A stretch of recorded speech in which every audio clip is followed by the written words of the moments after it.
Brought to you by Penguin.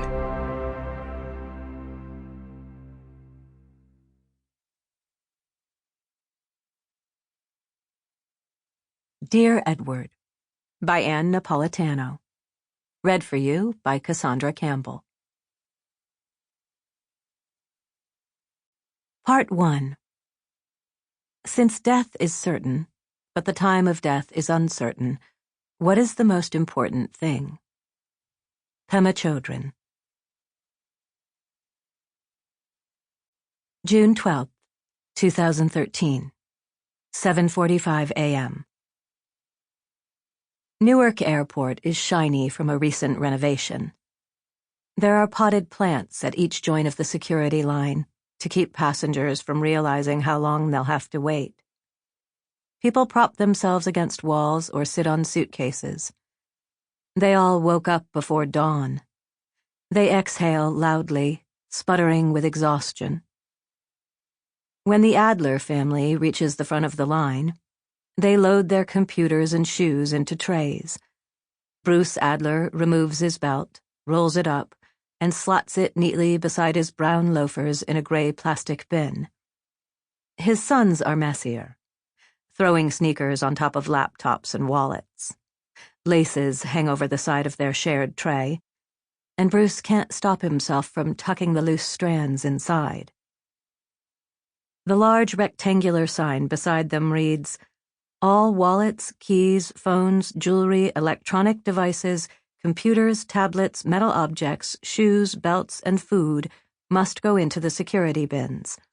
All drink and contraband must be thrown away."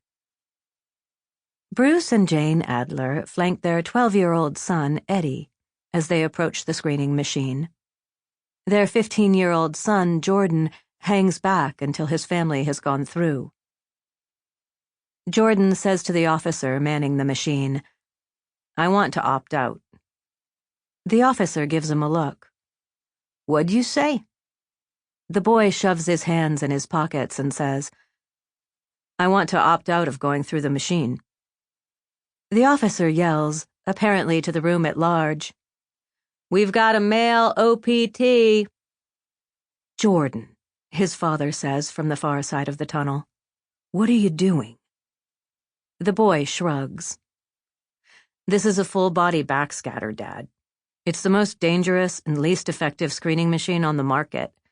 I've read about it and I'm not going through it." Bruce, who is 10 yards away and knows he won't be allowed to go back through the scanner to join his son, shuts his mouth. He doesn't want Jordan to say another word. "Step to the side, kid," the officer says. "You're holding up traffic." After the boy has complied, the officer says, "Let me tell you, it's a whole lot easier and more pleasant to go through this machine than to have that guy over there pat you down. Those pat-downs are thorough, if you know what I mean." The boy pushes hair off his forehead.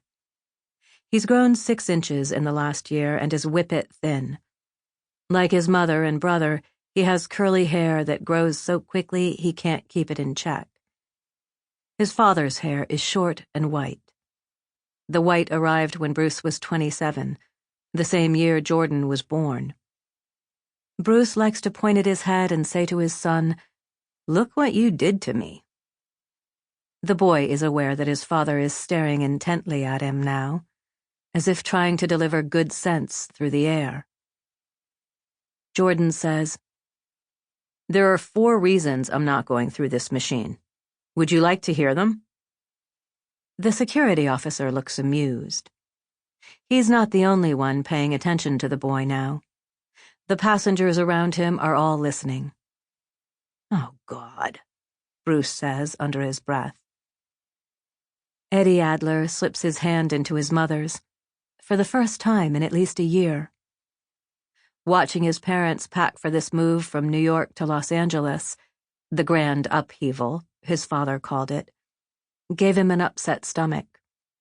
He feels his insides grumble now and wonders if there's a bathroom nearby. He says, "We should have stayed with him." "He'll be okay," Jane said. Sample complete. Ready to continue?